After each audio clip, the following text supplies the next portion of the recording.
അള്ളാഹുവിന്റെ റസൂലിനെ കുറിച്ച് പറയാത്ത ഒരു പ്രവാചകനും ലോകത്ത് അങ്ങനെ കടന്നുപോയിട്ടില്ല. എല്ലാ പ്രവാചകന്മാരും അള്ളാഹുവിന്റെ റസൂലിനെ കാണണമെന്ന് ആഗ്രഹിച്ചവരാണ്. അള്ളാഹുവിനോട് ഒരിക്കൽ ജിബ്രീൽ ചോദിക്കുന്നുണ്ട് അലൈഹിസ്സലാത്തു വസ്സലാം, അള്ളാഹുവെ നിന്റെ പേരിനോടൊപ്പം ചേർത്ത് വെച്ച മുഹമ്മദ് എന്ന പേരെന്താണ്, അതാരാണ്? ആ സമയത്ത് അള്ളാഹു മുഹമ്മദ് മുസ്തഫ സല്ലല്ലാഹു അലൈഹി വസല്ലമ തങ്ങളെ ഇങ്ങനെ പരിചയപ്പെടുത്തി കൊടുക്കുന്നുണ്ട് ജിബ്രീൽ അലൈഹിസ്സലാത്തു വസ്സലാമിനെ.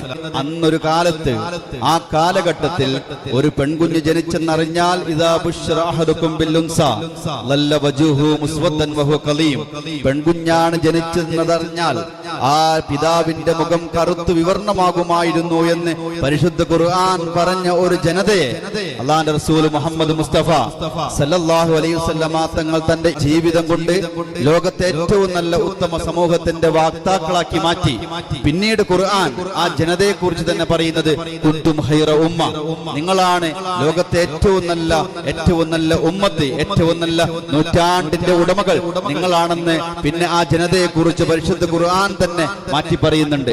അങ്ങനെ പരിവർത്തനത്തിന്റെ ലോകത്ത് ഒരു വലിയ മാതൃക സൃഷ്ടിച്ച അള്ളാന്റെ റസൂല് കാലമത്ര കഴിഞ്ഞാലും 15 നൂറ്റാണ്ട് പിന്നിടുമ്പോഴും അള്ളാന്റെ റസൂലിനെ കുറിച്ച് ലോകത്ത് എന്നും ചർച്ച ചെയ്തുകൊണ്ടേയിരിക്കുകയാണ്. ലോകത്തിന്റെ ഉത്തര ധ്രുവത്തിൽ സ്ഥിതി ചെയ്യുന്ന നോർവേ എന്ന് പറയുന്ന ഒരു കൊച്ചു രാജ്യമുണ്ട്.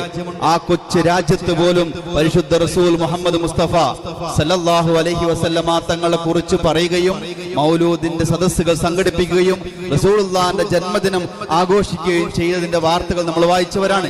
ലോകത്തിന്റെ എല്ലാ ഭാഗത്തും പരിശുദ്ധ റസൂലിനെ ജന്മദിനത്തെ ആഘോഷിക്കുന്ന, റസൂലുള്ളാഹിന്റെ പേരിൽ മൗലിദുകൾ സംഘടിപ്പിക്കുന്ന, അള്ളാഹിന്റെ റസൂലിന്റെ പേരിൽ വലിയ സന്തോഷത്തോടു കൂടിയുള്ള മീലാദ് റാലികൾ സംഘടിപ്പിക്കുന്ന കാഴ്ചകൾ ലണ്ടനിന്റെ തെരുവോലങ്ങളിൽ ഇപ്പോൾ നമ്മൾ കണ്ടവരാണ്.